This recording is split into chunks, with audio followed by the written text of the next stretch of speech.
You are a young dragon knight, the love child of Rivellon's first emperor Sigurd. Alas, your father was brutally murdered by his own sons and daughters, and now they're waging a bloody war for the throne. This ship you're on, the Raven, has been given to you by the wizard Maxos, for he is certain that you are the only one who can reunite the Empire and establish peace once more. We are now on the bridge of the Raven, where you will plan your conquest. Before diving into that, though, there is much more to be done on board.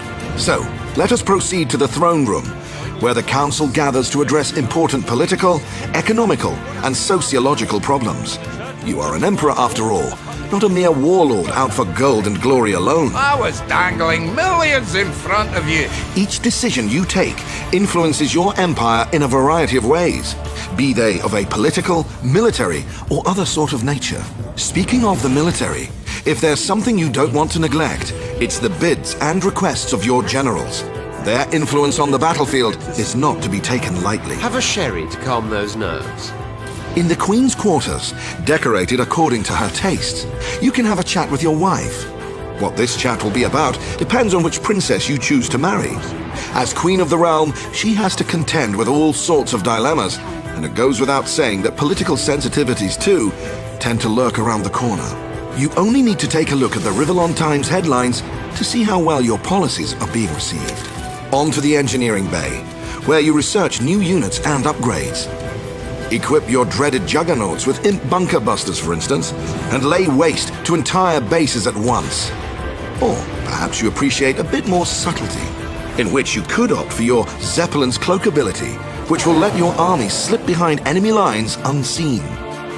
Don't forget about your dragon powers either.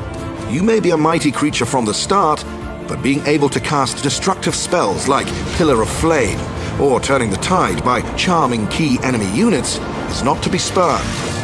After all this is said and done, let us return to the bridge and cast a conqueror's glance on the strategy map.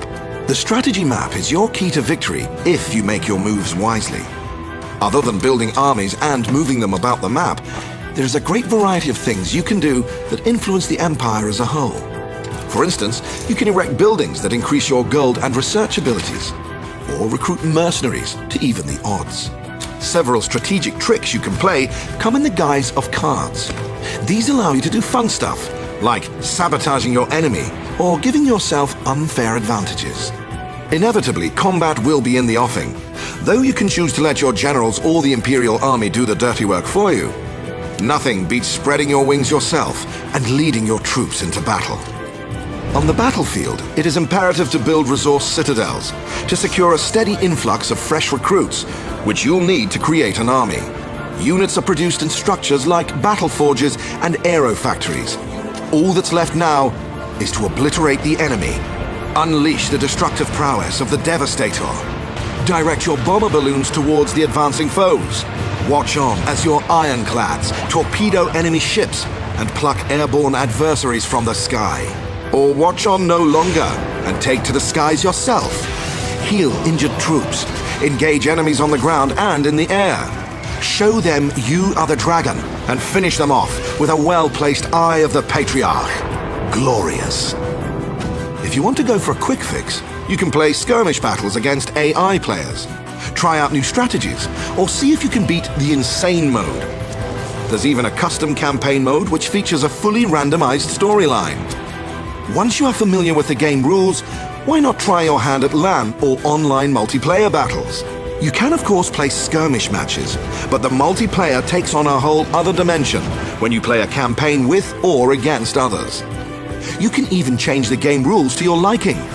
When you've got the hang of it, try playing on our ranked servers, and your battles will count towards your score on the global leaderboards. Not only will you be matched with players of equal skill, you will also earn bragging rights once you hit the Major League. Larian Studios presents Divinity, Dragon Commander. Command massive armies. Become the dragon. Master the art of war. Forge an empire. All hail the dragon. Hail! Hail! Yes, well, hail.